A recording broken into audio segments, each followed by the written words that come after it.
Винаги ми е харесвало да създавам нещо с ръцете си. Този занаят е така. Влизаш в едно празно помещение, създаваш мебелите и изведнъж то се превръща в дом.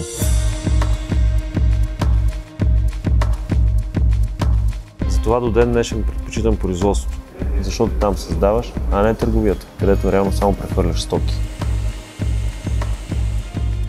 Началото беше поставено от баща ми през 1994 година. Всичко се случваше вкъщи. Ясно си спомням как всички платове стояха в хола, а на масата в кухнята се тапицираха столовете, които после продаваше.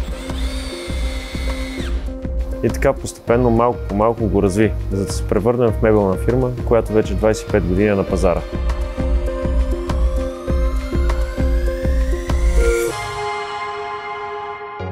От самото начало фирмата е ситуирана на този адрес, където се осъществява мебелното производство. В началото стартирахме с 3 човека, а в пиковите моменти на фирмата екипът е достигал до 77 човека. За четвърт век сме минали през всичко. От възходи, през падове, включително почти до фалит.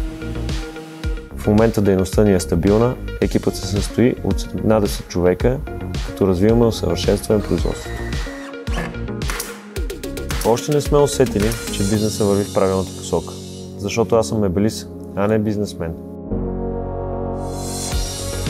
Борим се, всеки ден има трудности, търсим решения, стараем се да отговорим на всички очаквания. В този бизнес винаги има какво да се подобри. Едно от най-важните нововъведения в годините беше обособяването на бояджийски цех.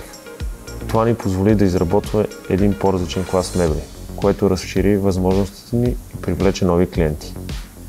Камерата, с която разполагаме, е една от най-добрите на пазара, а екипът ни е обучен и изработва компонентите с внимание към детайла. Отскоро разполагаме с център, машина, която е компютърно управляема и позволява много по-бързо и прецизно извършване на важни операции. В този бранш е много трудно да изтъкнеш предимство, което конкурентите ти не притежават. Всички на пазара ползваме еднакви материали, обкови и се опитваме да предлагаме лично отношение и внимание към клиентите. При взаимоотношенията си с нашите клиенти се стараем да отчитаме важните за тях моменти и да предлагаме най-добрите персонални решения. Това в повечето случаи не е никак лесно, но въпреки всичко ние го правим и затова сме толкова време на пазара. За мен в основата на всичко стои състезателният дух. Аз обичам да печеля. Да спечеля съревнованието за конкретния клиент, за обзавеждането на неговия дом. Не толкова печалбата на средства, колкото удовлетворението от това Beyond да присъства в домовете на повече хора.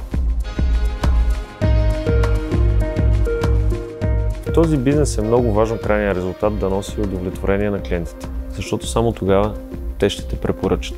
А това е съществена част от привличането и създаването на лоялни клиенти. Ние осъзнаваме много добре това и благодарение на него се развиваме. Искаме да сме по-близо до нашите клиенти и да създаваме мебели, които да ги карат да се чувстват комфортно и уютно.